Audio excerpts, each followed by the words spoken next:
Ladies and gentlemen, are you ready?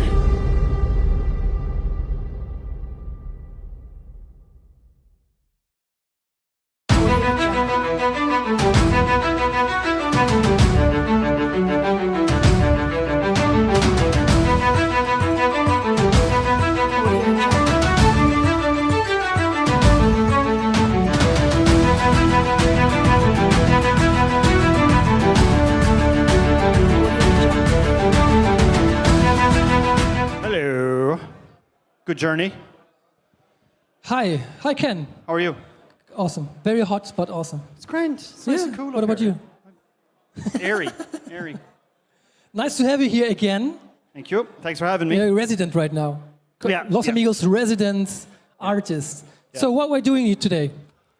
Having some fun. I have a 3D scan of a classics horde trooper.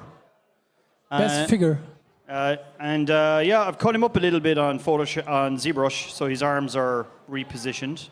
Because sometimes when you have to scan these guys, you have to put them in this funny position to get all of the information. So I had to cut the arms off.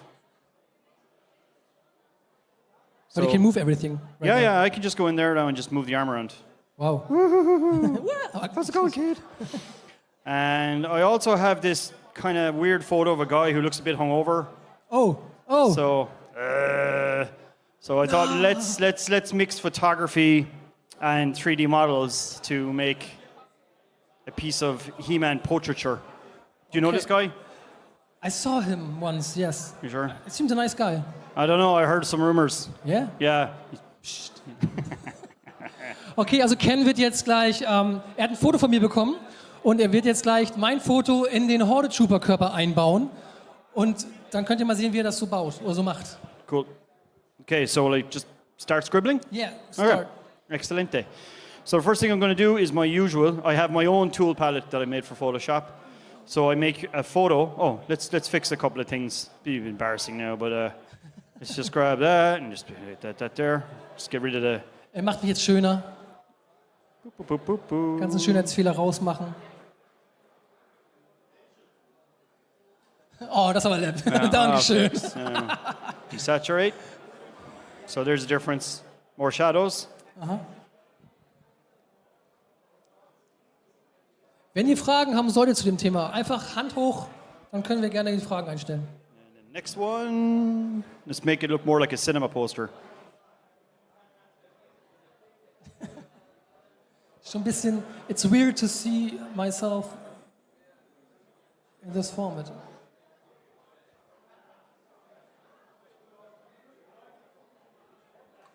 I was mid-journey before mid-journey. There we go, and shadows up. Okay. Now, the good thing is because I'm going to put you in the armor of a horde trooper, I only need this bit. Yeah. Okay, so we just need a new canvas, an A2, which is the same size as the stuff I paint on my wall. Okay. I'm going to take your head, copy paste, and put it over here. Okay, nehmen jetzt also nur den Kopf, weil er braucht hier, wo er den Horde Trooper einbaut, nur den Kopf.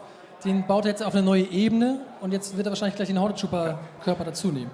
Now, here's the fun part. I've already taken this horde trooper and rendered all the materials and the light because that takes a long time to do. Yeah. So it's ready to go. So if you go in here to my renderings and today's, there you go, horde trooper. I just put in a gray background so people can see it.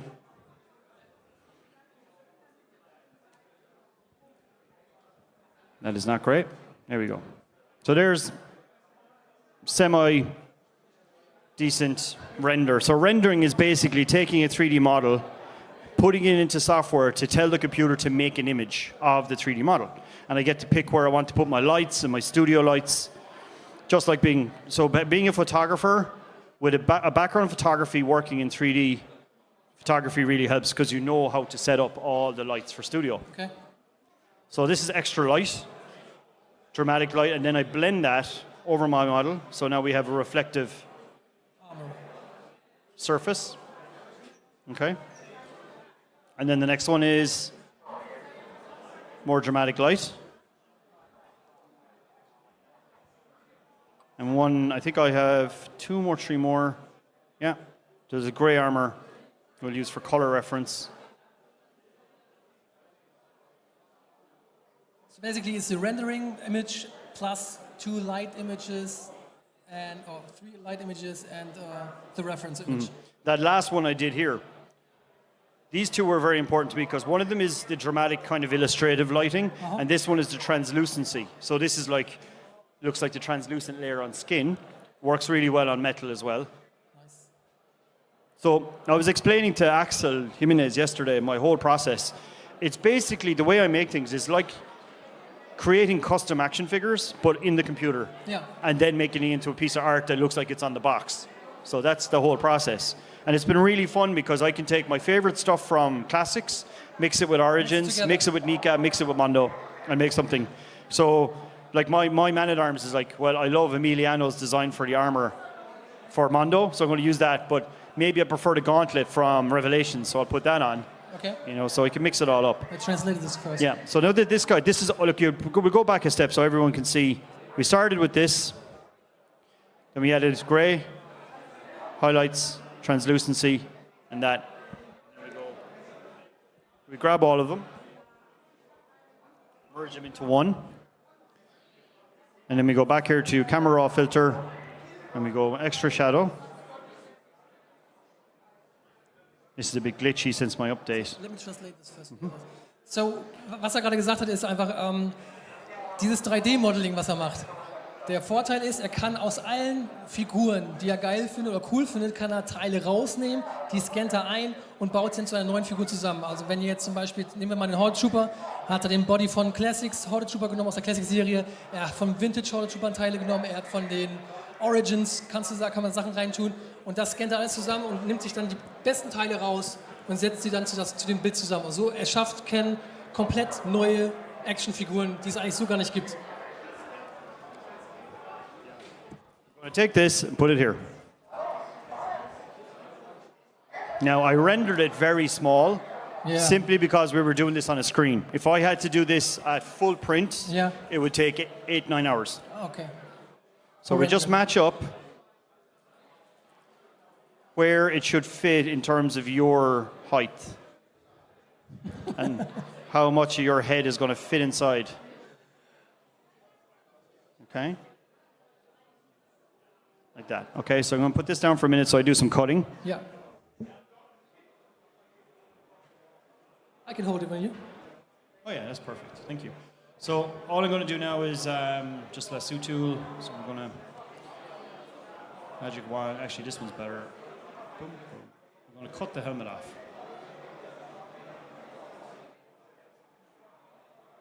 Now, if I wanted, I could have taken the whole figure apart with like hot water and scanned all the parts, but it's some figures, it's easier to scan the whole object and split it digitally.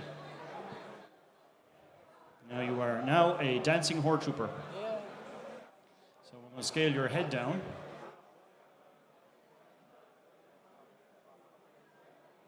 Just match up where your shoulders should be. Okay. And then move the whole thing.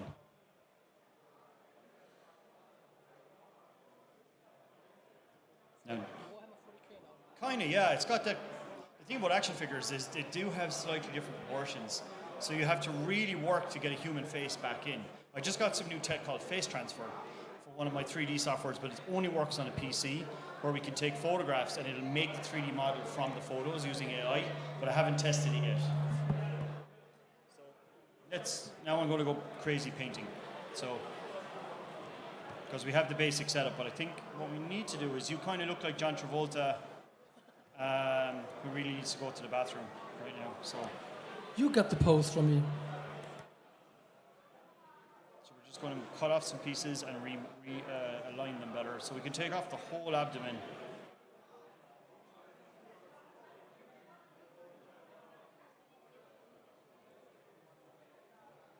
And just readjust it so it looks a bit more.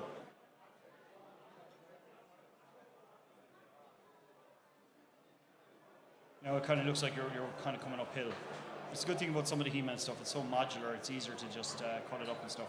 I think actually if we take this arm out,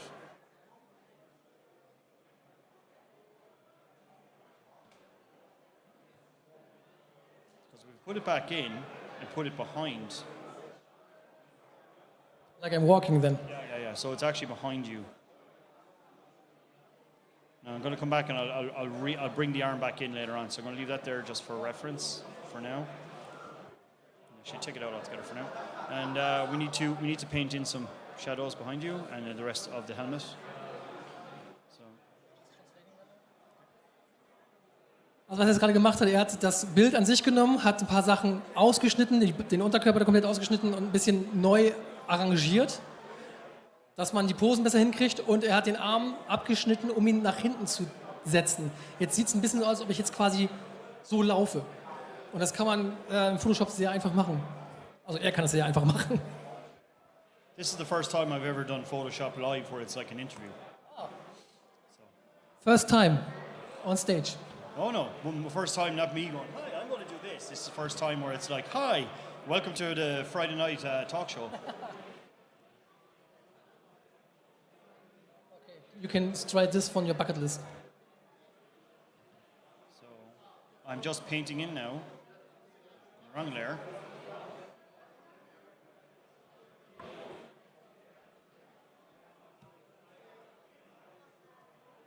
So that needs to go up there. We need to start painting in the kind of the rest of the armor.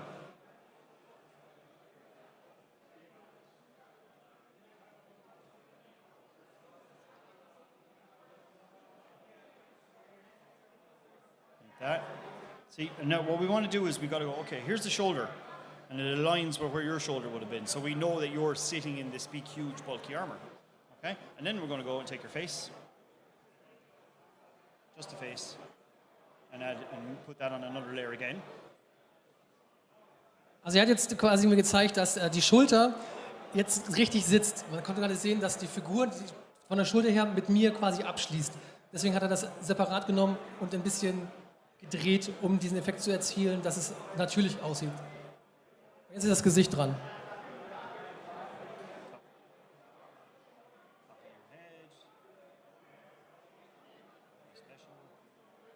Put your head on top so that now that line work goes behind your head. Now, what makes this really easy for me right now is, well, first off, we're going to take this shoulder looks wrong on a toy. So we'll cut it off. Put it back where it should be. Duplicate for safety. And now we're going to use warp to... Ah, okay, that's warp, all right.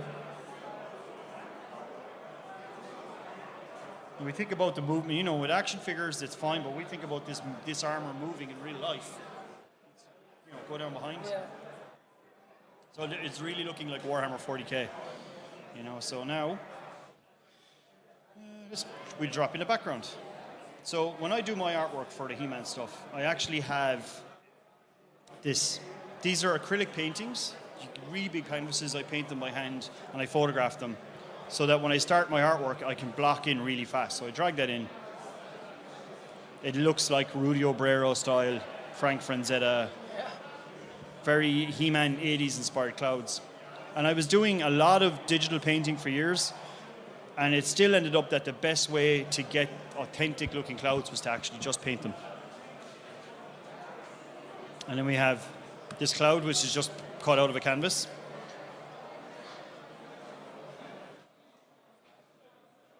To create a highlighter on the figure. And the easiest way to do a portrait, you need a planet. So this is a planet I've already made, and we're using 3D, some textures. Yeah, because if you look at posters, like, you know, Drew Struzan, he did all the posters for Star Wars, Harry Potter, Back to the Future.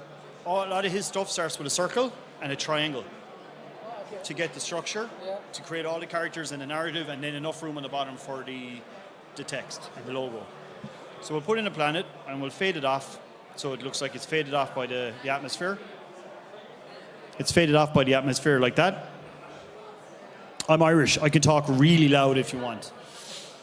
So we're just going to grab all of these elements to make a shadow.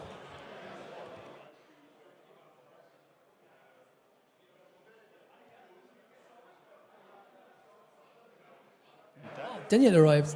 Oh, where is he? Oh, there he is. I know him from somewhere. Oh, that's lovely. Thanks very much. So next, we now have to paint in light, shadows, texture, explosions to make this really look like you're going to war, you know? So, okay. First off, we need some grit. So it looks like you're moving. That's black, that's coffee thrown onto white paper and photographed. Okay? Also er erklärt mal gerade ein paar Tricks, die er macht. Er hat zum Beispiel den kompletten Background, den er gerade gemacht hat, ist ein Bild, was er selber mit Acrylfarbe gemalt hat, abfotografiert hat und eingescannt hat. Und das, was jetzt gerade dazugestackt, was ihr jetzt hier seht auf der rechten Seite, das ist einfach nur Kaffeepulver auf ein weißes Papier gestreut, abfotografiert, dass es so ein bisschen so diesen Staubeffekt hat, als ob man in den Krieg zieht. Also deswegen... Now, the next piece, this one, that's going to go behind your shoulder, that's baby powder on black paper. Okay? And how this works is like this. You put this in here.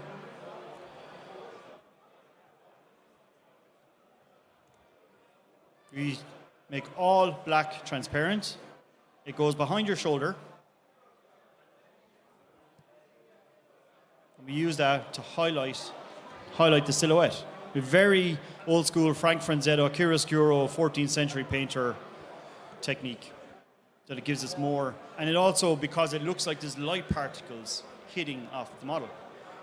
So when I teach this in Ireland, I teach this type of art for game design in university. And I'm always telling my students that particles like light, particles of light like spots like the grit, that tells a lot of the story. Because if I was doing a mech, because I work for Battletech, if I was doing, name drop, if I was doing a gigantic robot that's 4 stories high, that piece of coffee has to be this big to show the scale of the model.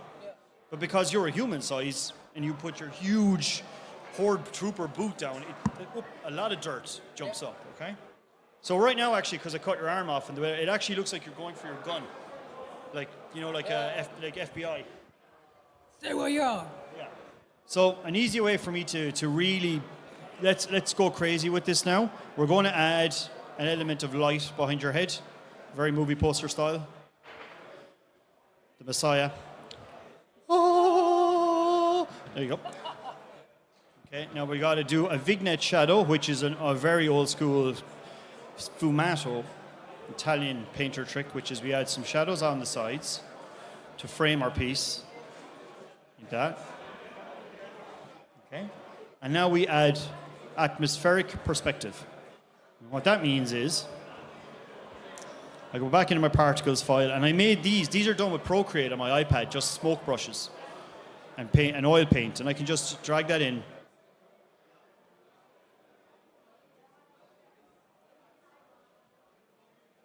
Set the screen.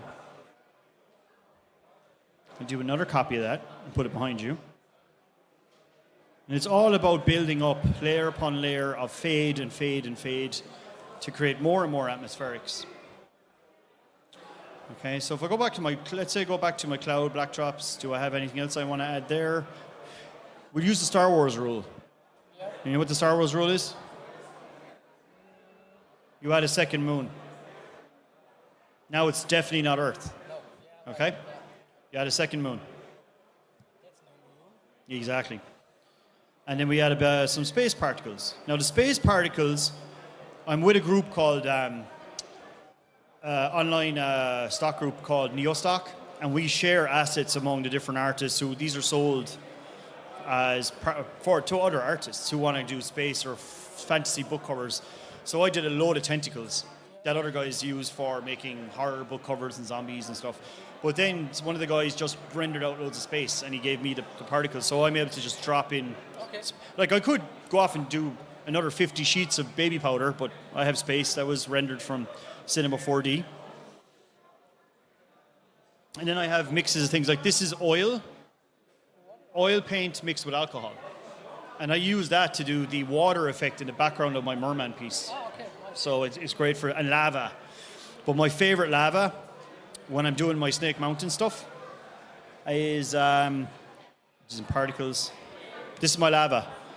That's a really horrible 1970s style kitsch lamp in a restaurant. It's a lava lamp, overhead lamp in a restaurant by the seaside in Ireland. That was terrible decor. It had not changed since the late 60s in this restaurant. And I went in with my phone and went, oh my God, that's amazing. So all my friends are having breakfast and I'm there taking photos, hundreds of photos with my phone at a restaurant. And they're like, what are you doing? And I'm like, that's Snake Mountain. Yeah, the lava, That's perfect for Snake Mountain. So I use this for the lava and perspective in all my stuff. First thing I do is put that in. Witzige Geschichte, also er hat gerade erzählt, das Bild, was ihr jetzt gerade gesehen habt, das Lava-Landing, das ist eine Lampe, die er in Irland in einem Restaurant gefunden hat. Also seine ganzen Sachen, die er findet, die er benutzt für seine Bilder, sind auch Alltagsgegenstände, die er einfach findet und dann für die Kunst dann eben benutzt. Und dann hat er gesagt, boah, das ist perfekt für eine Snake Mountain. Das muss ich fotografieren. Ein Foto geknipst, in den Computer rein und jetzt sehen wir das natürlich gleich im Bild. Yeah, like there. See the ground? Yeah. Evelyn? Yeah, lava lamp. Und das hier ist zum Beispiel diese Lavalampe eingebaut bei Evelyn unten drunter. Okay, so we've got some perspective, we've got our atmospherics, now we just need a little bit of landscape blocked in the background, okay? Yeah. So I have block-ins simple like this, which is a little bit of landscape. So we can take this, and these days it opened in the wrong Photoshop. A lot of you have probably heard about generative art and AI, like Midjourney. I've been beta testing AI for Adobe products. So this is a piece of landscape. You see now, hold on. Sorry, it jumped. This is a piece of landscape that was created using AI in Adobe. So it's not stealing other people's art. It is only made with their stock photography. Okay. But what I've done is I've blown it up and I've painted over it to make it look more like an oil painting. But you could drop that in behind you. And now we can give a little bit of depth because now we have some landscape, okay? Now it's too green for you because you're a horde trooper. You just destroyed the place. It can't look nice. So we'll just shadow it out a bit, fade it down, and put a mask so it fades off into the distance. Like that. And we want to make it look like Eternia, so I have already prepped Castle Grayskull.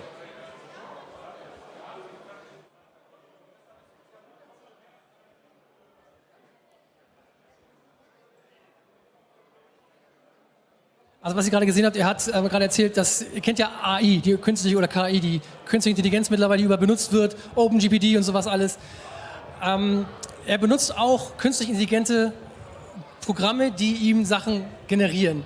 Allerdings funktionieren die normalen Programme ja so, dass sie von Künstlern komplett von der ganzen Welt im Internet die Kunst quasi klauen und daraus neue Bilder erschaffen. Davon haben die Künstler ja nichts. Aber dieses Programm, also Photoshop, macht das intern und benutzt nur Assets, die der Künstler sowieso schon gekauft hat.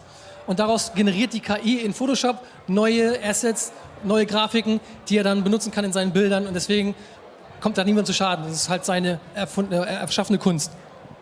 Okay, so now I'm just adding more particles, but it's the same type of particles, but I put a blur on them, and then I gave them a tone of orange and fire.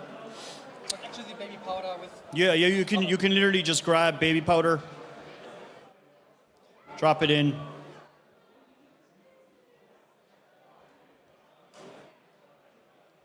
and then I can go, if I just go close up so you can see it, I can change that to make it look like it's flames.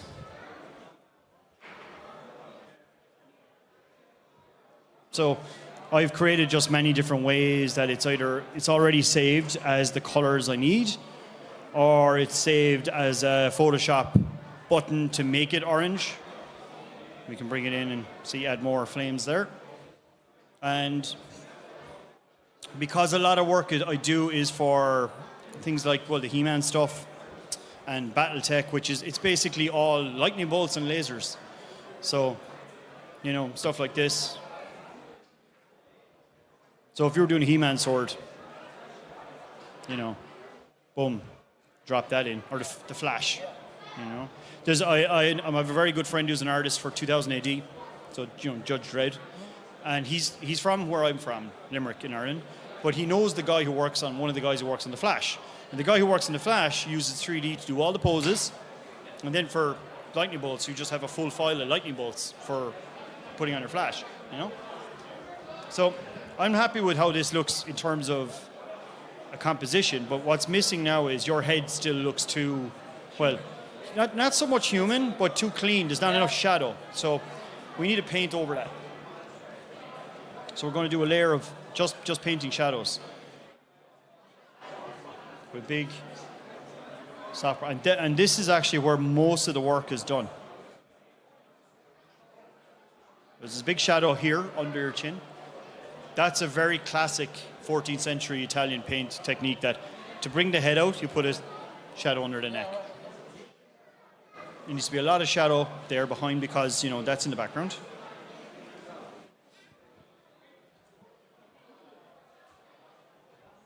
you learn a lot from the original paintings? Yeah, I know this is all Photoshop, but a lot of the technique for creating this stuff, Frank Frazetta learned a lot of this with oil from looking at classical painters. And we're all looking at Rudy Obrero, who learned from looking at Frank Frazetta. So it's all just continuation. I'm just using different tools, but it's the same outcome, you know? So what if we want to give you a scar? Ja, das would be awesome. So, ich kriege noch eine Narbe jetzt ins Gesicht. Da bin ich mal gespannt. Did you do something to the hair already, or my hair looks like that? Well, when we highlighted it, the colors came up more. And because we're working here on screen, I've also added a couple of layers of definition that is too much for print, but for a projection, it looks a bit more accentuated. So I'm going to take this color from your eye, make a small brush.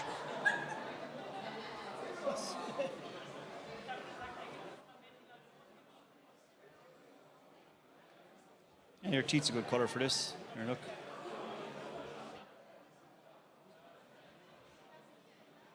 Okay, so that's your eye has been damaged in battle.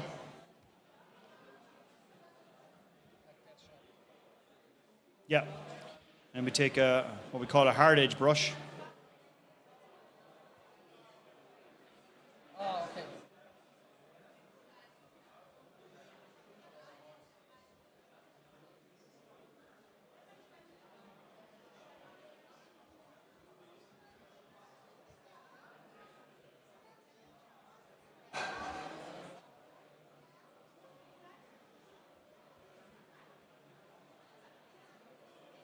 It's a fresh wound.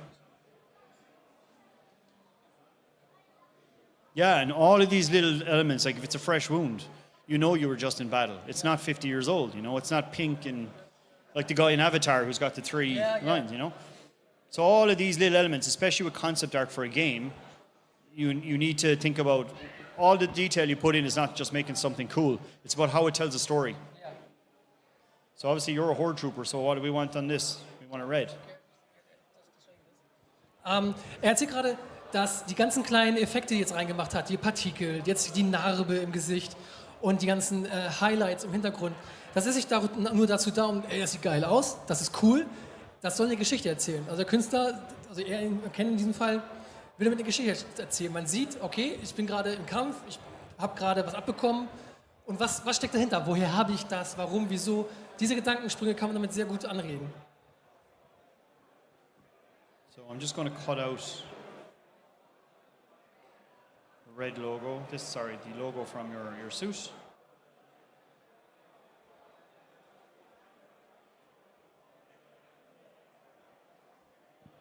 You make it red. Obviously, it's a horde suit, so Yeah, right. there you go.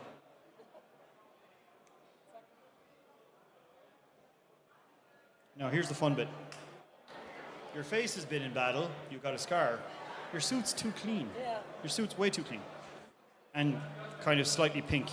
So let's change the color on your suit to be, we're going to give it a bit of a blue so that the hue will change to cancel each other out. So it looks gray, but it's actually a complementary color. And just fix that on the arm too. We're okay on time. What? A beard? It wouldn't be true. No. This is a beard. I don't know if the horde allows beards, you know? All the food is sticking in the beard and it doesn't look good. Yeah, all that weird stuff to eat in the Tyria, you know?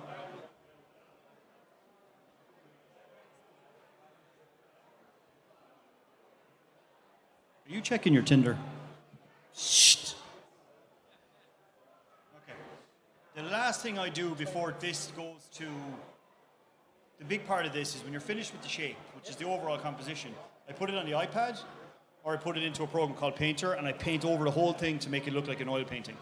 But before I do that, there's one more thing I have to do in Photoshop, which is texture on your suit. And my textures, I have a texture file, and what I do is I actually have the texture file embedded in ZBrush, so that you can paint it directly onto a 3D model, or you can paint on Photoshop. And I have 3 or 4 textures I use and everything. So this texture I use on a lot of my work is actually iron off of a huge gate, a really old gate in my city, where all the rust has dripped down onto the concrete pillar. And I just took a photo of my phone, accentuated it in Photoshop, but it comes in really, really handy for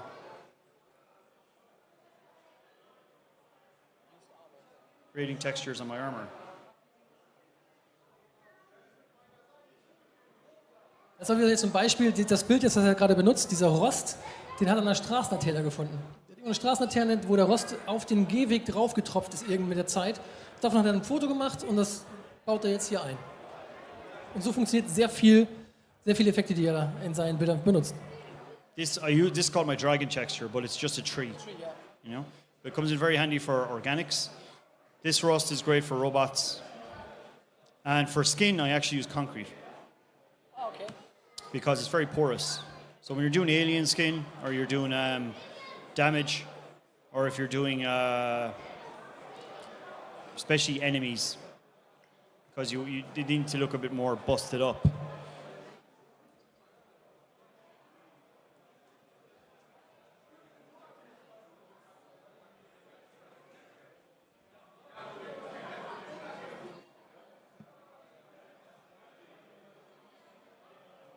And we have this battle damage.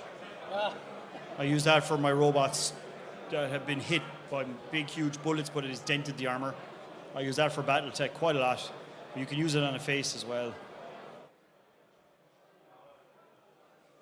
And I made that with a brush in, I think, Procreate. So I could spend a whole day sitting on the couch using Procreate to just make, I never paint the whole thing. I paint the pieces I know I need to create other pieces of art. So. So many small steps. Mm-hmm. Now I might make this look like, oh, this is fun and this is easy, but I've been doing this for 25 years. So it took me 25 years to be able to do this in 2 hours. And you have also collecting these files first to get started.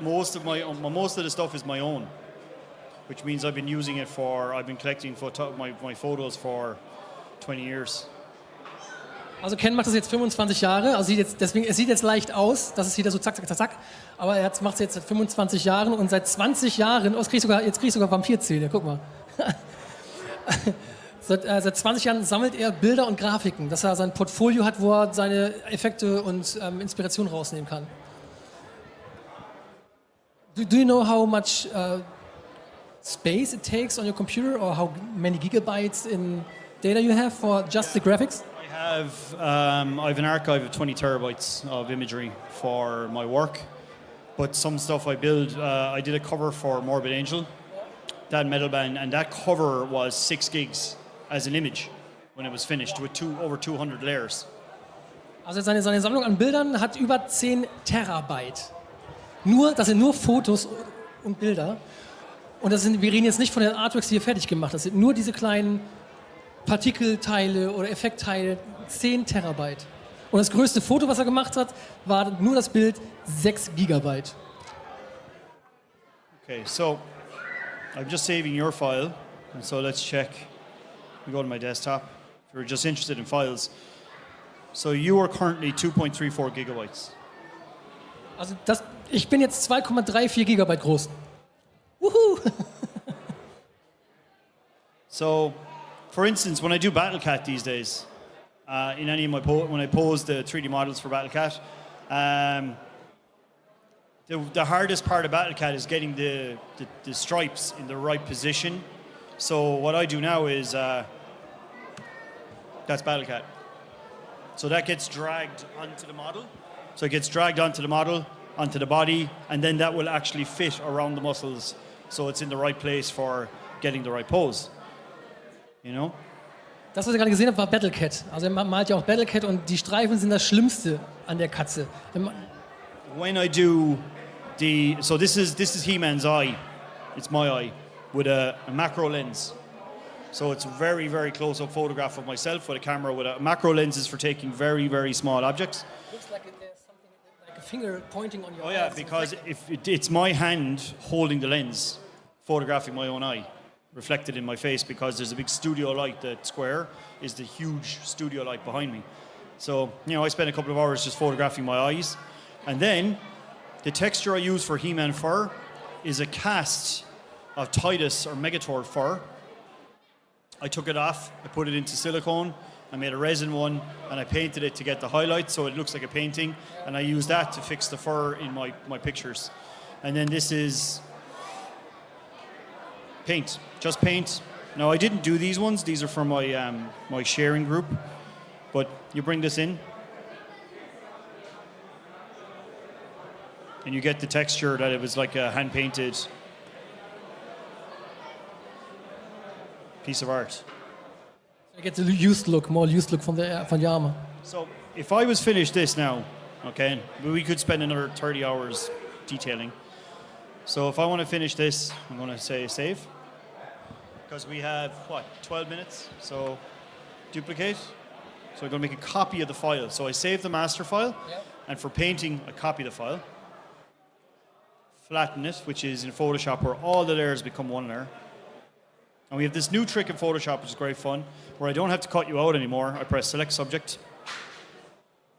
This is after taking 15 years of experience and different ways of using green screen to cut out hair, to cut out bodies, and now it's just one button. Done. And first when I saw it, I was like, oh, God damn it, I spent all these years learning this technique, but then it's like, oh, this is easy. So. Okay, das ist jetzt eine neue Funktion in Photoshop, die, wenn ihr Photoshop benutzt, man muss manche Objekte freistellen, dass man nur das Objekt hat und den ganzen Kram drumherum halt weg hat. Das muss man früher mit Greenscreen machen, dass man hinter Greenscreen fotografiert, dass man leichter rausnehmen kann oder eben mit ganz kleinen Arbeiten wie eine Schere ausschneiden. Heute gibt es einen Menüpunkt, ausschneiden, fertig. Und früher hat man das in jahrelanger Kleinarbeit gelernt. So, we're going to save a copy for painting.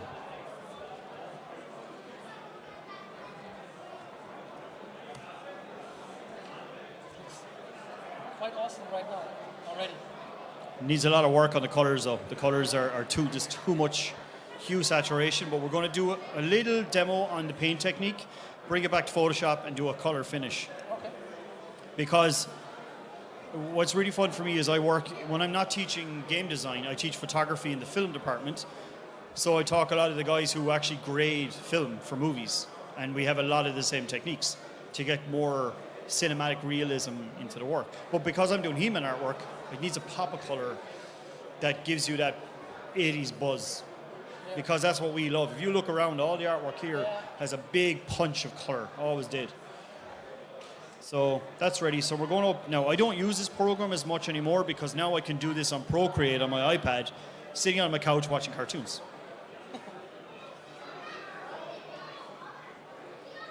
So we're going to open Painter. This is Painter 2021. And this one here, while we're waiting in the background, that's a full 3D scan with the scanner that I have in my school. My scanner in my school is a 10,000 euro scanner, huge, handheld. So that's a full-scale scan of the Classics Castle Grayskull. And then I duplicated the back and I flipped it and I cut it so it looked like the castle was not a playset. Okay. So that's just, I keep that so I can... Yeah, and then you can see there that this bit has been flipped, made into the two back parts.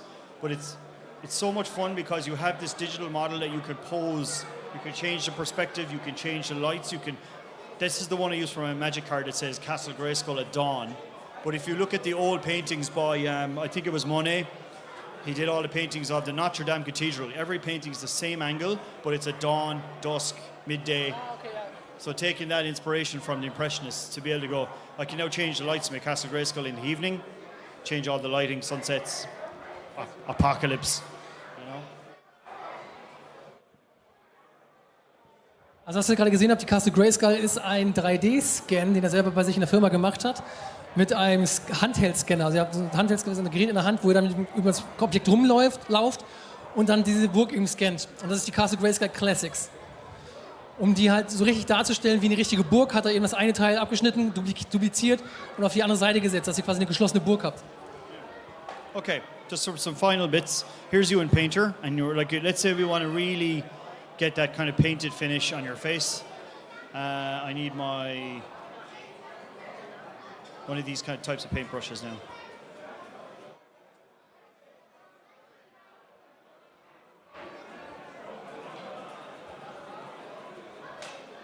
And obviously, these days, what I'm about to do is a lot more fun when you're using an iPad. So this is like a paintbrush, see?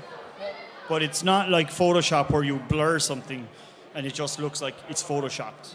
This actually looks like a real paintbrush.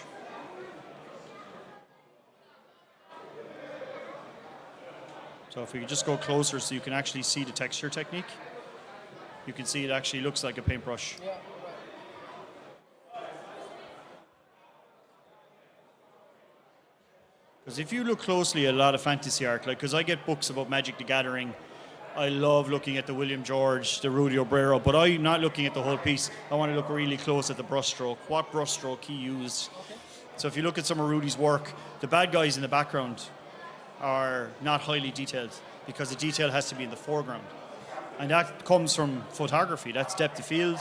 That when you look at something, if I look at the people in the front row, they're in focus. With my peripheral vision, everyone else is blurry. Yeah. So we can't have too much detail and texture in the background. Too much overload. Yeah, it is. It's a common misconception with some of my students when they're creating stuff in Photoshop for the first time. They have a lot of texture in the background, which physically you wouldn't see in the real world. So that makes the picture unrealistic. Yeah. Because when we look at oil painting, if we look at all the oil paintings that happened, and when people are arguing now about AI, they're like, oh no, my work is gone. It's like, well, in the 18th century, there was oil painters, so we're painting realistic portraits for royal families. Then the camera came along. Yeah. The camera replaced the oil painter, but people still were painting. Yeah. Then people are like, oh, but AI, and you're like, yeah, but illustrators from the 70s and the 80s, from all the movie posters, were replaced by Photoshop.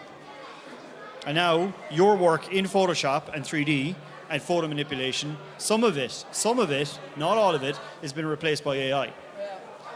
But that shouldn't, instead of making you scared, you should embrace the ethical side of it and go, okay, well now my workflow has to change, and what can I change to make my work more enjoyable and fast? So there's some stuff you got to do in these workflows for clients where, like, I got to spend hours, I got to change this. There's a guy I'm working for, he's like, I want this couple walking, but you did them as like 1940s. I want them like medieval. So I have to change the hat and I have to change the clothes. Yeah. I can now do that in Firefly, and I cut all the pieces out, I change it, I warp it, and then I put it back together. But now that 1940s couple, instead of spending 50 hours painting in 2 days, in a day, I can make it look like it is now medieval. But you always need the human factor. Because we've seen a lot of AI art online, and people go, hey, look at my Skeletor, I made this. And like, well, why has he 16 abs and 8 fingers on each hand? You say, yeah, but I made it. And I was like, no, you didn't. You prompted it. Yeah. But the skill that you learn as an artist growing up with photography, drawing, learning anatomy, learning how to create something that I can see in detail here, blurred in the background, all of those factors and understanding the world of the real world in art would make you a better artist, even if you're using AI. It doesn't matter. The human factor will always win. That's my rant for today. Thank you for listening. Well, look, you see, I'm just going to pull the paint around. And also, you're not just pressing a button to go make oil painting, because it doesn't look right. I need to actually paint it and accentuate where your muscles are in your face, where I know there's a big circle of your cheek here, and then the jawline here. So it's all about moving around the pixels to say, where would the paint be if I wanted this to actually look like a painting? And that comes from practicing with drawing. It's not just click, render. Also er sagt gerade, als Künstler hat man sich sehr viel zu beschäftigen mit den alten Bildern, Ölfarbe und mit den Pinselstrichen. Er ist sehr oft guckt sich Bilder an von ganz nah, damit man sieht, wie der Künstler den Pinsel bei welchen Sachen gemacht hat. Wie wurde ein Baum gemacht, wie wurde das Gesicht gemacht, in welche Richtung geht der Pinselstrich. Und genau das macht er jetzt auch hier in dem Programm Painter. Er nimmt den Pinsel und macht genau wie in Ölfarbe, macht er die einzelnen Striche. Also nicht wie bei Photoshop, wie man mit dem Finger quasi nur so verwischt. Das macht er nicht, weil das machen wir nicht. Wir nehmen richtigen Pinsel und malen die ganzen Sachen wirklich nach. Deswegen sehen seine Bilder auch so realistisch aus, wie sie aussehen. Und die AI kann sowas nicht, noch nicht. Also im Moment kann sie es nicht. Da muss immer noch der menschliche Faktor dazukommen. Er hat gerade erzählt, dass von seinen Bekannten, die machen auch Masters als Bilder. Und der eine hat sich Skeletoren gemacht und einen Skeletor gemacht und der hat es durch die AI durchgeschossen. Und warum er es gesehen hat, ganz einfach, er hat auf einmal 18 Bauchmuskeln. Ist nicht so ganz korrekt. Und da kommt man direkt sehen, ja, das hast du nicht selber gemacht, das hat eine KI für dich gemacht.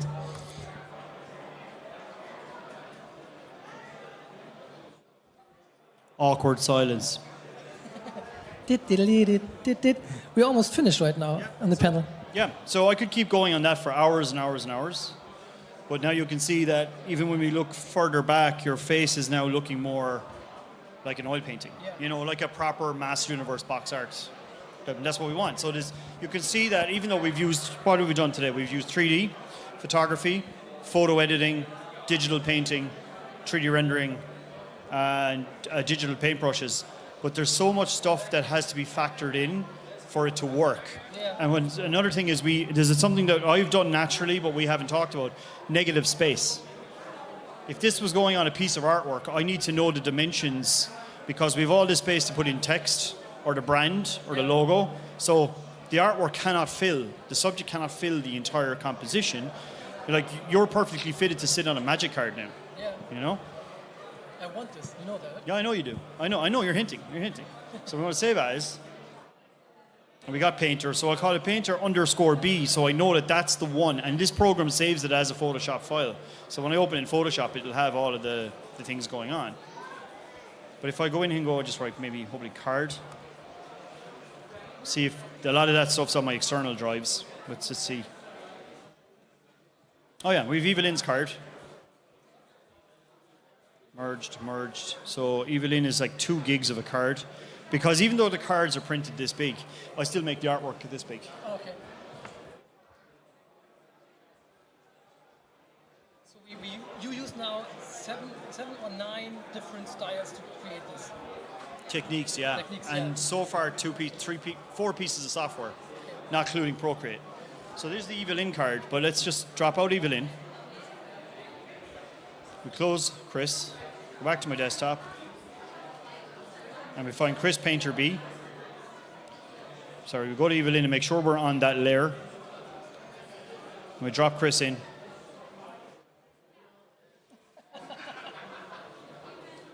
And now you're a Magic the Gathering card. Okay? But what we're going to do now is we need your He-Man name. Oh God.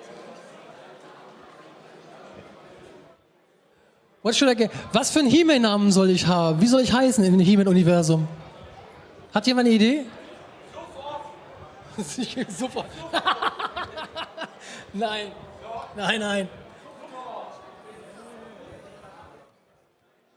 Keine Idee außer Daniel. Nein. Oh, no, Taintor. And then we just for the fun of magic, select subject. So I'm just going to cut you out again. Just give it a sec. And we go up top, paste. So I just want to put your head over so it overlaps, because that really creates this sense of 3D that, you know, you're of the, oops. I love the hair. I don't know why, I love the hair.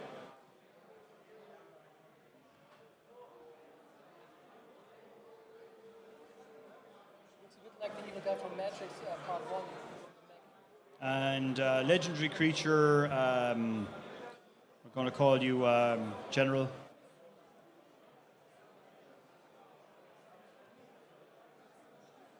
And target creature cannot drink vodka and survive the night. And there's your weakness. Yes.